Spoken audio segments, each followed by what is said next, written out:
Ang kwentong ito ay hango sa totoong buhay. Karanasan ito ni Jojit. Taong 1970, Kabak, Cebu.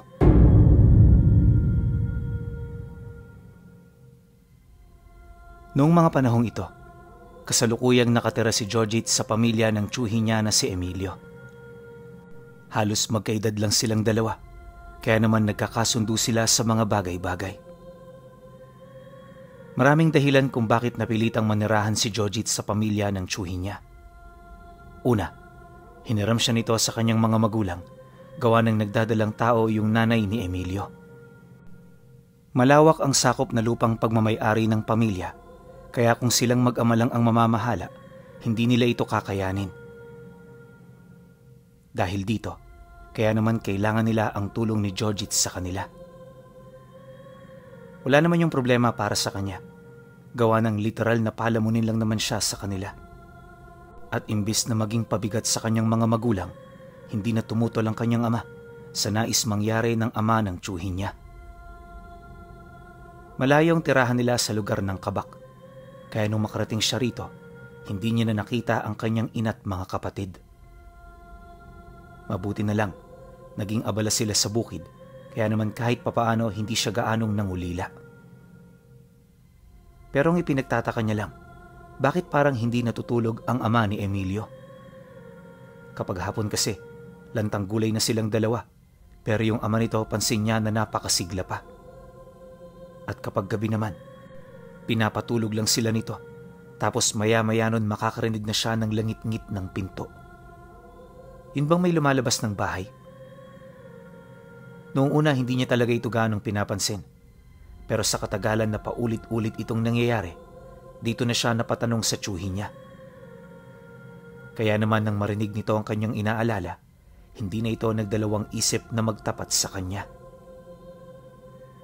Ayon sa tiyuhi niya, ganun talaga ang nangyayari kapag may iniisip na mga bagay-bagay ang kanyang ama. Gabi-gabi yung lumalabas, hindi para magpahangin, bagkus ay para magdasal sa isang banal na puno na nasa likod ng kanilang bahay. Wala itong ideya kung bakit tinawag yung banal na puno. Basta kapag tinatanong niya ito sa tatay niya, yon ang pangalan na sinasabi nito. Palagi pa nitong babala na kahit na anong mangyari, wag na wag niya itong susundan kapag gabi, dahil kapag ginawa niya ang bagay na yon, merong mangyayaring hindi niya magugustuhan. Dagdag pa ng tiyuhi niya na kapag ginagawa ito ng tatay niya, may magandang nangyayari kinabukasan. Hindi niya maisip kung nagkataon lang ba ito o ano, basta literal na sinuswerte sila. Ultimo nga siya, naambuna ng swerteng yan, kaya naman hinayaan na lamang niya ang tatay niya sa mga ginagawa nito. Nang marinig naman yun ni Jojit, hindi siya nakapagsalita. Kasi maging siya man aminadong kakaiba talaga ang kinikilos ng ama ng tiyuhi niya. At sa nagdaang 4 na buwang pananatili niya rito, unti-unti siyang nagkaroon ng interes na tuklasin ng lihim na ginagawa nito.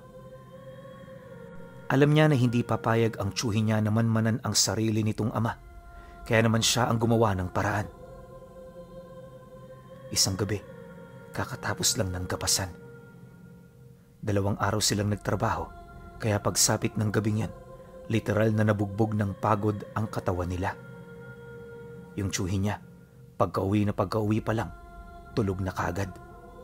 Ni hindi na ito nakapagbihis at nakapaghapunan, kaya naman hinayaan niya na itong makapagpahinga sa kwarto nila. Magkatabi kasi sila noong matulog, kaya alam niya ang ugali nito kapag pagod na pagod. Ayaw din nung gisingin kapag nagpapahinga na dahil paniguradong mag-aaway silang dalawa. Maya-maya pa, pagtungtong ng 6:00, kasama na niyang naghapunan ang mga magulang nito. Tahimik ang pagkain, walang kahit anong nangyaring pag-uusap. Yung tatay ng tiyuhi niya, nakatuon lang ang atensyon sa kinakain nito, habang yung nanay naman nito, pasipat-sipat lang sa kanya.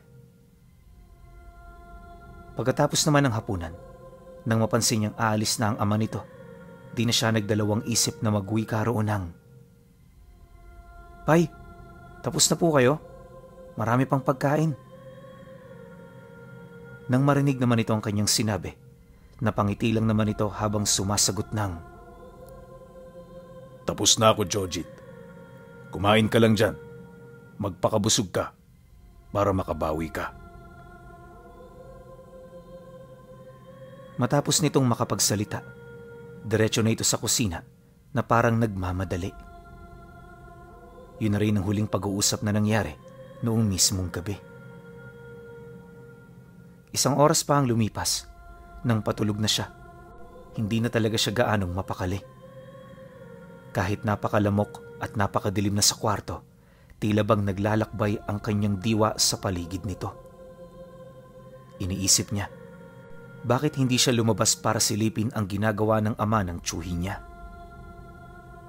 Bukod sa wala sa kanyang makakakita, madali rin siyang makakapagtago o makakabalik sa kwarto nang hindi nito nalalaman. Malakas ang loob noon ni Jojit sa kadahilan ng alam niya na kahit anong ingay ang kanyang gawin, hinding-hindi na magigising ang kanyang tiyuhin. Ilang minuto pa ang lumipas. Nang mapagdesisyonan niya na ang kanyang binabalak, lumapit siya sa maliliit na lampara nila para patayin ang ilaw nito. Kinakailangan niya itong gawin dahil gawa lang sa sinulsing kawayan ang bawat dingding. Alam niyang makikita at makikita siya sa labas, kaya kailangan niyang mag-ingat para hindi siya mapagalitan kinabukasan. Pagkatapos naman niyang alisan ito ng siga, gumapang siya papalabas ng kwarto. Kurtina lang ang naghihiwalay dito sa sala, kaya yung paggapang niya, napakadali na lang. At kahit madilim, aminado siya na hindi na siya roon maliligaw o makakarating kung saan-saan. Pagdating naman niya sa may bandang kusina, pinagtiyaga niyang sumilip sa isang makipot na butas. Yun lang kasi ang parte ng bahay kung saan maaaninag yung banal na punong paulit-ulit na sinasabi ng tiyuhin niya. Pagsilay naman niya sa lugar, agad na bumungad ang ama nito na nakatayo sa harapan ng puno. Nga pala, kakaiba sa lahat ng puno sa paligid ang sinasabi nitong banal na puno. Bukod sa kulay berde ang balat nito, meron itong puting batik-batik mula sa ugat hanggang sa mga tangkay. Singlapad din ng palad ang mga dahon nito at ni minsan hindi pa yon namunga. Kung titingnan din ang puno, masasabi mong ordinaryo lang ito, ngunit para sa ama ng tiyuhin niya, isa yung banal na kailangang alagaan at ingatan. Matapos naman niya itong makita, matyaga niyang hinintay ang mga gagawin nito. Bago yun lumapit sa harapan ng puno, nagsindi ito ng sulo, tapos lumuhod sa harapan nito.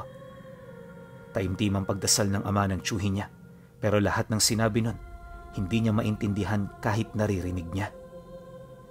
Yun bang parang gumagamit ito ng ibang dialekto? Maya-maya pa, pagsabay ng liwanag ng sulo at ng liwanag ng buwan, nakita niyang mas lumapad palalo ang mga dahon ng puno. Lumiwanag din ang batik-batik nito, indikasyon na meron na roong kakaibang nangyayari. Nang masipat naman ito ng ama ng tiyuhin niya, lumapit ito sa pinakamalapit na tangkay sa sanga, tapos pumutol yun doon ng kapiraso gamit ang maliit na kutsilyo. Yung nakuha nitong maliit na parte, dali-dali nitong inilagay sa loob ng kanyang bulsa. At pagkatapos nun, umalis na ito para bumalik sa bahay nila. Nang masipat naman ito ni Jojit, nagmamadali naman siyang bumalik sa kanyang silid. Yung paggapang niya, mabilis at tahimik.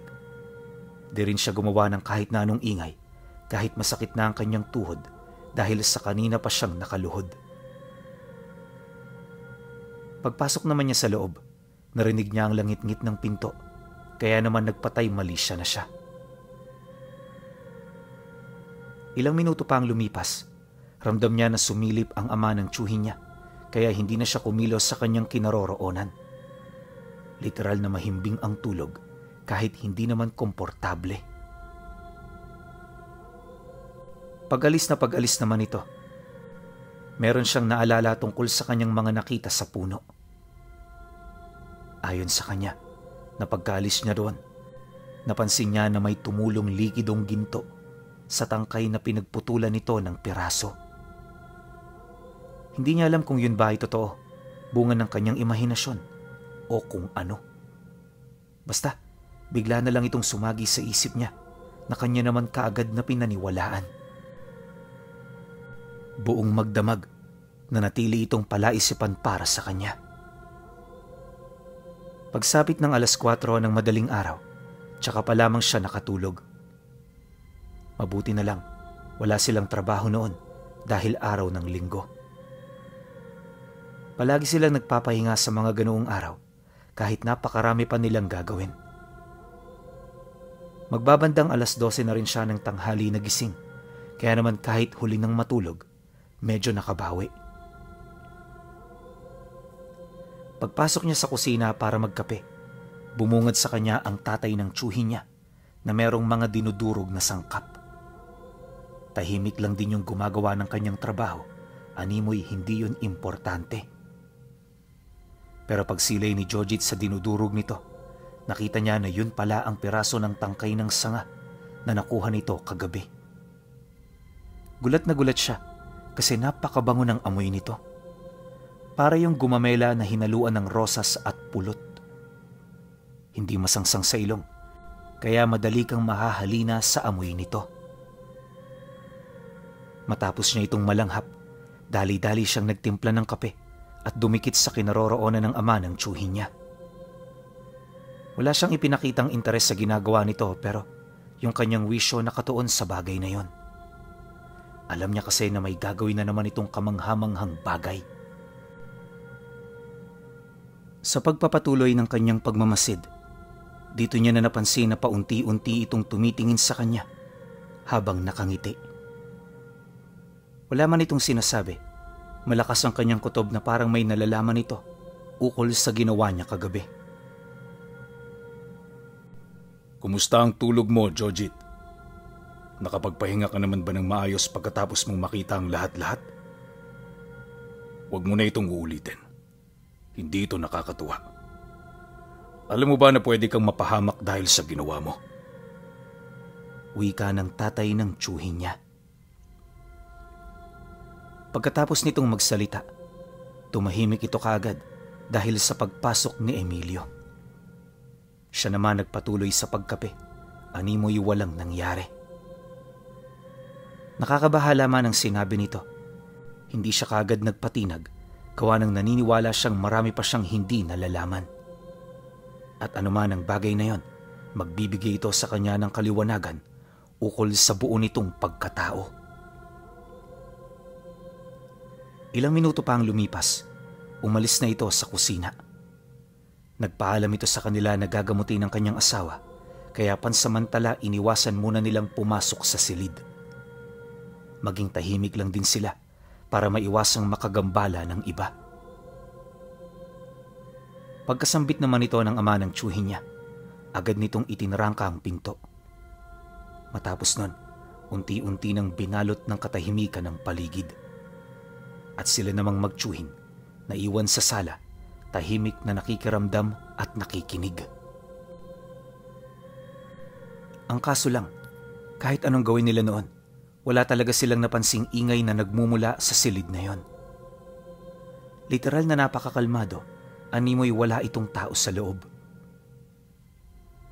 Pagkaraan pa ng 1 oras, bumukas ang pinto kasabay ng paglabas ng napakaputing usok. Kagaya ng amoy ng tangkay, wala itong pinagkaiba. Nung malanghap ngayon ng tsuhin niya, dali-dali itong pumasok sa silid para lubos-lubusin ang nalalanghap niya. Si Jojit naman noon, naiwan lang sa labas, pilit na pinagmamasdan ang ginagawa nito.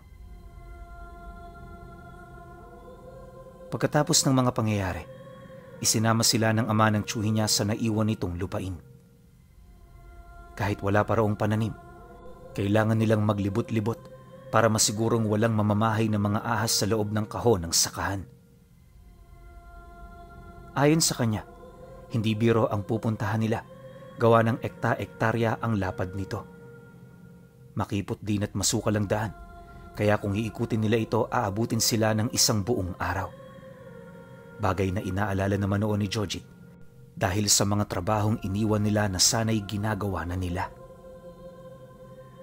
Gustuhin man niyang magpaiwan noon, alam niya na hindi papayag ang ama ng tiyuhin niya.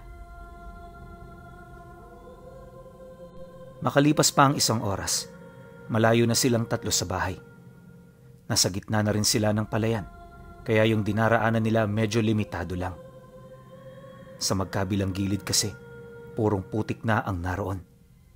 Malayo-layo na rin sila sa gilid ng sakahan, kaya ang tanging magagawa nila, marating ang kabilang ibayo nito para makapagpahinga sa ilalim ng mga puno ng nyog. Ang kaso lang, hindi rin sila nagmadali dahil sa di naman gaanong mainit.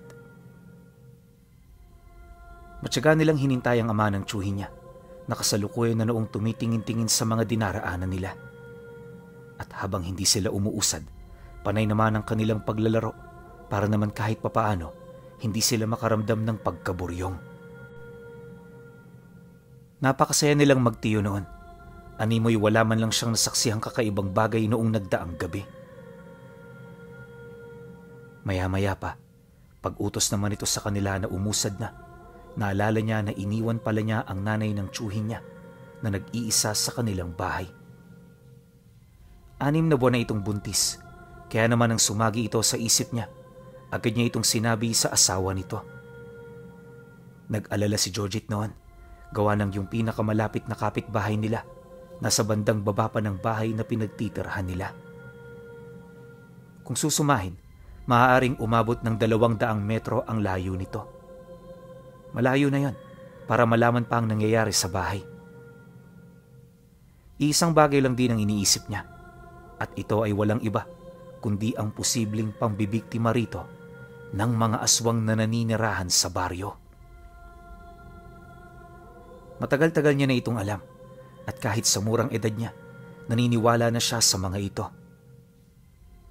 Nang marinig naman ng ama ng tiyuhin niya ang kanyang sinabi, dali-dali itong lumapit sa kanilang dalawa. Paghawak nito sa kanilang balikat, napabulong ito sa kanila ng, "Yan nga ang rason kung bakit tayo umalis sa bahay. Pagbibigyan natin sila para malaman nila kung sinong kinakaharap nila." Nang marinig nila ang sinabi nito, medyo napaisip siya kasi hindi niya mawari kung ano ang gustong iparating ng ama ng tiyuhin niya. Kung siya lang kasi ang masusunod, hinding-hindi nila ito iiwan, lalo pat wala itong ibang kasama. Marami na rin siyang narinig na kwento ukol sa pag-atake ng mga aswang, at karamihan dito hindi na nakakaligtas. Pagdating naman nila sa kabilang parte ng bukid, nagpahinga sila roon na parang walang inaalala. Habang napapasilong sa maliit na kubo, nakita na naman niya ang ama ng tiyuhin niya na may kinakausap sa puno. Hindi niya mawari kung nasisiraan na ba ito ng bait o kung ano, pero base sa kilos nito, parang meron talaga itong kinakausap. Ang pinagbasehan niya rito ay yung mayat-mayang pagtaas ng mga kamay nito. Panay din ang ginagawa nitong pagbaling ng tingin sa kanila. Animoy naghihintay lang ito ng tsansa. Ilang minuto pa ang lumipas. Naglakad na ito papalapit sabay utos sa kanila na pumasok ng kubo. Walang kaide-ideya nun sila Jojit kasi hindi naman sinabi ng tatay ng tiyuhin niya kung ano ang nangyayari. Ngunit kahit malabong ipinapagawa nito, tahimik nila itong sinunod. Pagdating naman nila sa loob ng kubo, laking gulat na lamang nila nang may makita silang 2 nilalang na umahon sa napakakapal na putik ng palayan. Sa unang pagsilay nila rito, inakala nilang isa itong pangkaraniwang tao, pero nang tuluyan na itong makaalis sa palayan, napansin nila na kalahating kabayo pala ito. Doble ang laki nito kumpara sa mga pangkaraniwang kabayo, kaya paglapit nito sa kanila, nang liit ang kubo kung saan sila nagtatago. Takot na takot silang dalawa, kaya habang wala pang nangyayari, pilit na siyang naghanap ng malulusutan kung sakali mang may hindi sila inaasahan. Maya-maya pa, tumigil siya sa kanyang paghahanap nang marinig niyang magsalita ang nilalang. Nakakatakot ang boses nito sa puntong kahit hindi nila ito nakikita, para nitong dinudurog ang kanilang mga puso. At habang tumatagal na pinakikinggan nila ang nilalang, muli silang nagkakaroon ng interes na dumungaw sa siwang. Makailang beses na rin niya itong sinubukan, pero masyadong takot ang tiyuhin niya para sumunod sa kanya. Paulit-ulit na rin siya nitong pinigilan dahil sa rasong masusumpa sila kung makikita nito ang kanilang muka. Naniniwala kasi ito na ang mga tikbalang merong ganoong kakayahan para maprotektahan laban sa mga tao ang kanilang pag-iral at anyo. Subalit nang marinig ito ni Jojit, hindi siya nagpatinag. Malakas ang kutob niya na nangyari ang bagay na yon hindi dahil sa nagkataon, bagkus ay ninais ito ng ama ng tiyuhin niya. Yun lang naman ang nais niya, buhat sa mga nakita niya noong nagdaang araw. Hindi nagtagal, dahil sa kanyang pamimilit, wala na rin itong nagawa. Pagdungaw niya sa siwang, laking gulat niya nang makita niya itong nakaluhod sa harapan ng ama ng tiyuhin niya. Nanginginig din ang buong katawan ng nilalang. Animoy nakagawa ito ng mabigat na kasalanan. May mga bagay na rin yung sinasabi na kahit anong unawa nila, hinding-hindi nila maintindihan. Maya-maya pa, nakita niya na unti-unti na itong nalulusaw hanggang sa mawala na lamang ito na parang bula. Pagtahimik ng paligid, bumalik sa kubo ang ama ng tiyuhin niya para kausapin silang dalawa. Hindi na muna tayo uuwi. Mamayang gabi meron ako ritong kikitain. Dumito lang kayo sa loob at kahit na anong mangyari, wag na wag kayong lilikha ng kahit na anong ingay. Maliwanag ba? Importante ang gagawin kong ito, kaya inaasahan ko na susunod kayo sa bilin ko. Sige, Pai. Walang problema. Basta mag-utos lang kayo. Kami na ang bahala. Sagot naman niya rito. Lumipas pa ang ilang oras. Matyaga silang naghihintay sa pagsapit ng dapit hapon. Yung ama ng tiyuhin niya, buong araw din nilang hindi kasama dahil pumasok ito sa gubat na malapit lang sa kanilang kinaroroonan. Inabisuhan din sila nitong wag nang sumunod, kaya naman naghintay na lang sila sa loob.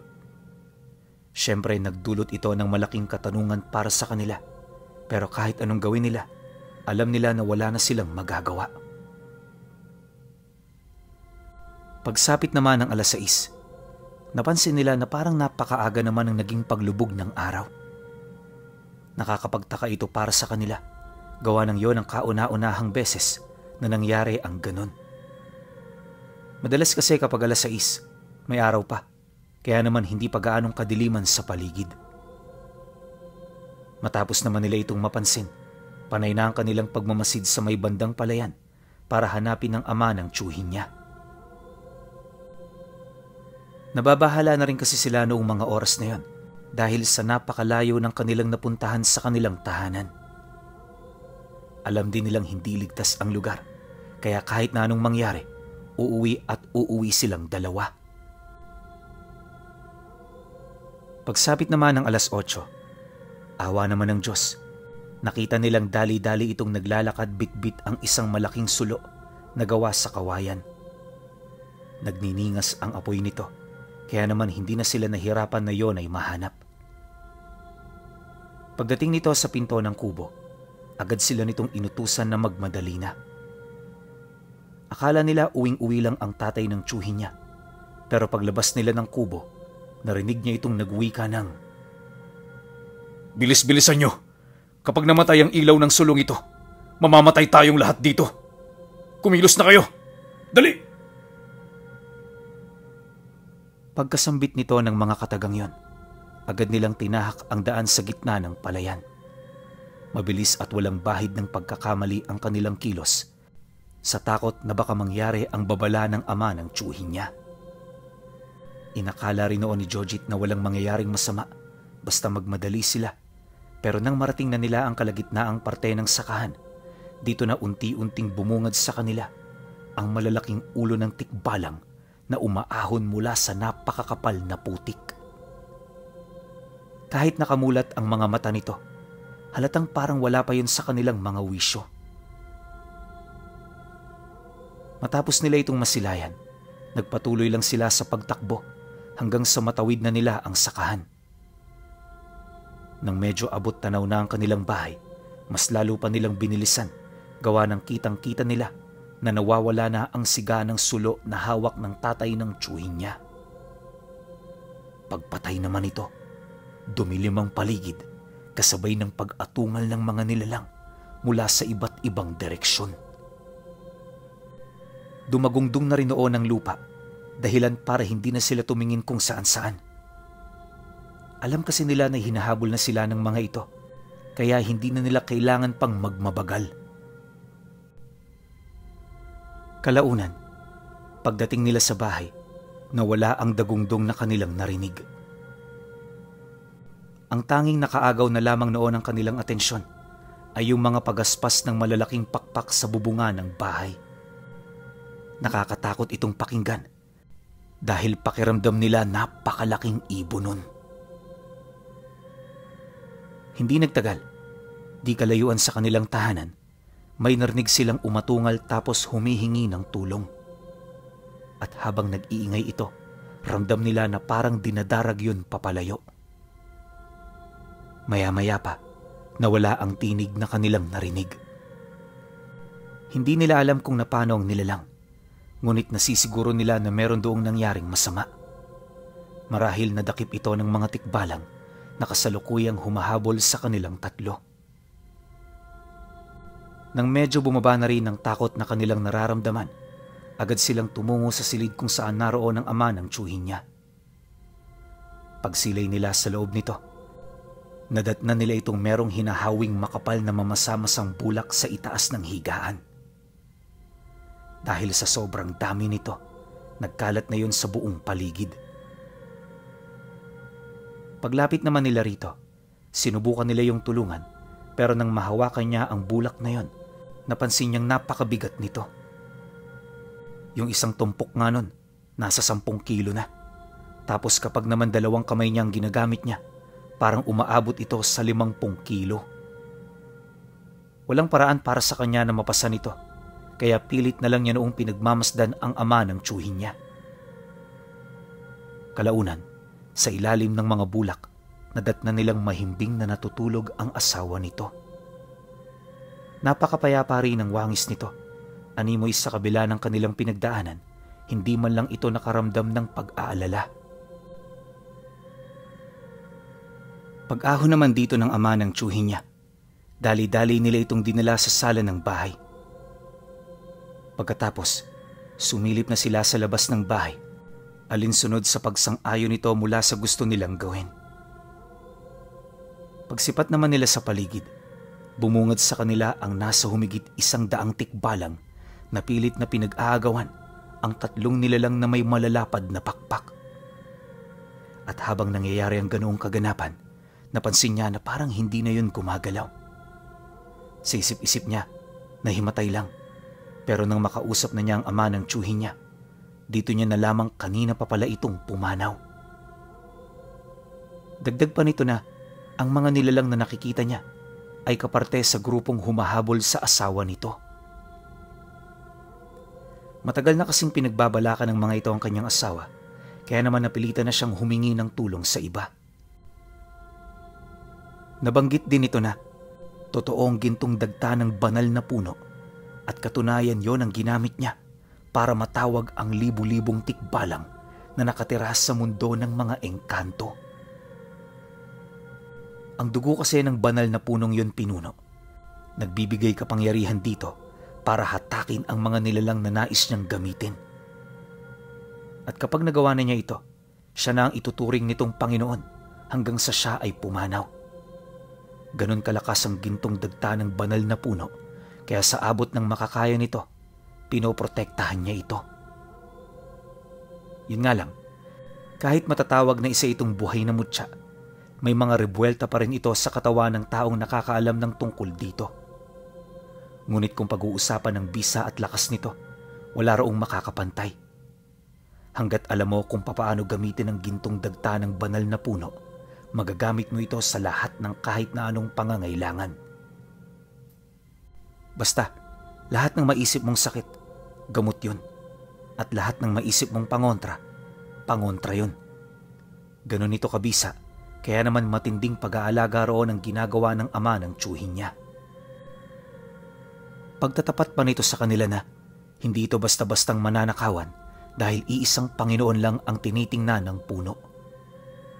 Kapag hindi ka nito kilala, lahat ng dagtang makukuha mo, magiging sumpa at lason sa katawan na mapapahiran mo nito. At sa oras na ginawan mo ito ng hindi ka aya-aya, kailan may hindi ka na makakabalik sa lugar kung saan ka nakatira. Marami ang nagsasabing may kakayahang magbukas ng lagusan ng dagta para parusahan ng mga taong nangangahas na pagnakawan ang kanyang katawan. Nabanggit din ito sa kanya na yung mga tikbalang na nakita nila ay bunga ng apoy sa sulo na ginamitan nito ng dagta. Plinano talaga nitong papugarin yon sa kanilang tahanan upang hindi na siya mag-alala pa laban sa mga aswang. Nang marinig naman ito ni Georgette, naunawaan na niya ang lahat. At sa paglipas pa ng mga araw, dito nila nasaksihan kung papaano nilipol ng mga tikbalang ang mga aswang na nangahas kumuha sa bata. Pagsapit naman ng araw ng kapanganakan nito, hindi na ito ginambala pa. Marami ang aswang sa lugar nila. Ngunit dahil sa paghahanda nito, naiwasan nito ang matitinding banta. Matapos namang maipanganak ang sanggol, balik trabaho na silang tatlo. Habang wala sila sa bahay, kapatid ng asawa nito ang nag-aalaga sa mag-ina. Kalaunan, nang lumaki pa ang batang yon, dito pa lang siya pinauwi ng tatay niya. At mula noon, hindi niya na nakita ang tiyuhin niyang si Emilio at ang ama nito na nag-aalaga ng gintong dagta ng banal na puno.